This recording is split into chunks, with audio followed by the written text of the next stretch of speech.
Why? How's everything going? Julian, keep going, Julian. Long time no see. I know, how you doing, brother? How's everything going? Alright. You know what you're here for, don't you, brother? Eh? I'm guessing. Yeah. I've really let you down on this hiking. Is it the hiking? A bit about the hiking, yeah. But more. So tell me a bit about yourself, Rog. Obviously, I've grown up with you, brother. Came here in the early 70s, in 1974, this country. Went to Crosby Primary, then Crosby Juniors, infants and juniors, we went there. Then went on to college, John Leggett for a year. Went to North Lindsay, where I think I flourished a bit more because I didn't think I could really do education. So it was a bit of a challenge, while I was there, I was also deputy head boy, which I didn't think I could do. Finished college, was decided to go to work, and then it was my principal, Roy Snelling, at the time, said, "You need to go to university." I said, "No, sir, we're working class people, we don't go to university. My father's never been to university, my brothers haven't, my uncles haven't, people in my community haven't, we don't do that." He insisted that I applied. By that time, it was called clearing, because you do it in November. This was in May, June, July time.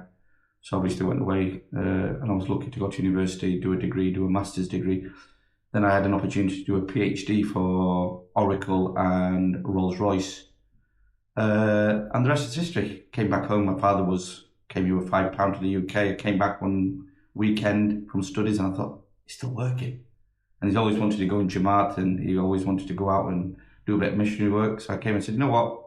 I'm not bothered about studying anymore. You're going to go out and do your Jamaat." Came back, worked for the local authority for a number of years. Did engineering for a bit, didn't enjoy it, and then my father was already in the property business, so I started looking after it a bit more, and I realised, you know what, maybe I can leave work and maybe give this a go.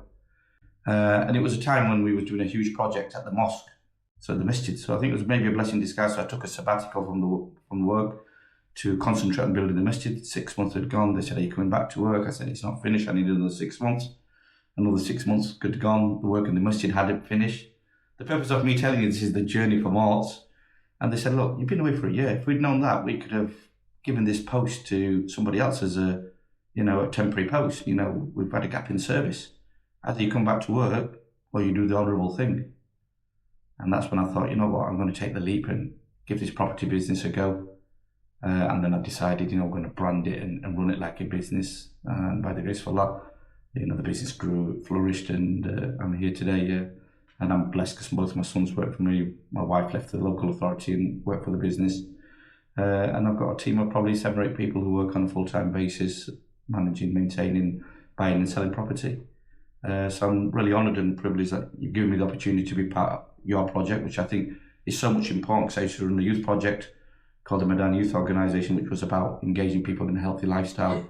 And what you're doing through this, so when you asked me, it was something I know I haven't joined in with you, but it's something that's been so close to my heart, and I think it's wonderful what we do to engage people from our communities, especially at our age, when we're prone to heart attacks, strokes, like you was telling me last time, and the reason why you did it in your journey, how you came really from death's door, Yeah, it's a lot closer to home for some of us than it is most, really. So we're equally honoured to have you on board, really. And, I'm thankful for your sponsorship and donation. But, I'm going on this journey together.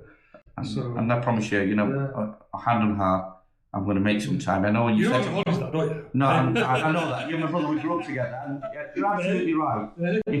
Something you said to me last time, if you really want to do it, you do it. Did you not say that? Yeah, absolutely. And that's so true. Yeah. So what am I making excuses for? Yeah. Got a few little bits to do. Are you with me? After July, from August, I made a firm intention. At least, if not once a month, every other month, so slowly building it up. I'm going to do that. The first I'm going to do, like you said, buy the gear, be prepared.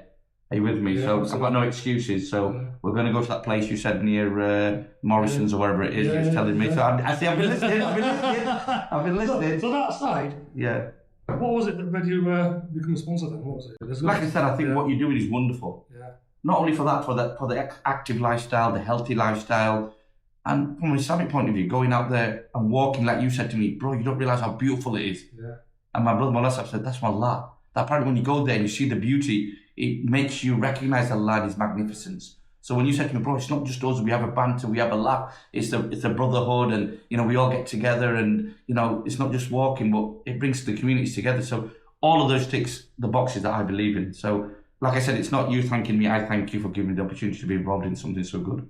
That's fantastic, mate. Really looking forward to seeing you. So, obviously, you've mapped out the excuse for not joining us on Ben Nevis, yeah? But, yeah, well, I think that was a bit too much last week when you said that. This is the God's honest truth, right? So you know on that last Sunday when you said to me, come on, let's go do it. Yeah, Ingleborough, yeah. So I went down to Kidby near the canals, and you can go through these railway crossings, and I went down to the wind farm. Yeah. Just to see if I couldn't do it, and I realised I'm glad I didn't, because by the time I got there, I couldn't get back. So you showed how unfit I was. And I didn't even tell you that. I thought, you know what, if I had gone with him, could I have done a 3 or 4 hour walk? So I challenged myself. Somebody said, go down there, it takes you all the way to Kroll. Yeah. Are you with me? And then I thought, you know what, if I can't walk back, my brother-in-law lives there, he'll give me a lift back. Yeah. I only got to the wind farm, that's not even halfway, and I thought, flipping out, am I going to get to Kroll or do I have to try and get back? So I thought, so I came back on myself. So the training is happening. We've heard about Mortz. Tell us what it does for the community, bro. Primarily, obviously, in terms of business, we primarily work with properties, so it's managing properties, property maintenance. We're also looking into new builds, buying and selling. So an estate agent, almost letting agents. But in addition to that, what we do try and do, in particular with the properties that we give out, we try to make sure that we give it to property people who are probably vulnerable, people who are from our communities, who otherwise aren't getting those opportunities because they haven't got the right level of maybe paperwork. It's not that they're illegal or they're not, they just haven't got the paperwork, so they're sofa surfing. So, we give those people the chances, In the past, we've stung ourselves, but in the community, we've given people who are probably substance users, alcoholics, just thinking this might be the chance that they can change their lives. And alhamdulillah, through the blessings, we've made a few quid out of it. So we do sponsor, whether it's down at the football ground, various local football teams. I've got the Gemma who won the Commonwealth silver medalist, now professional boxer.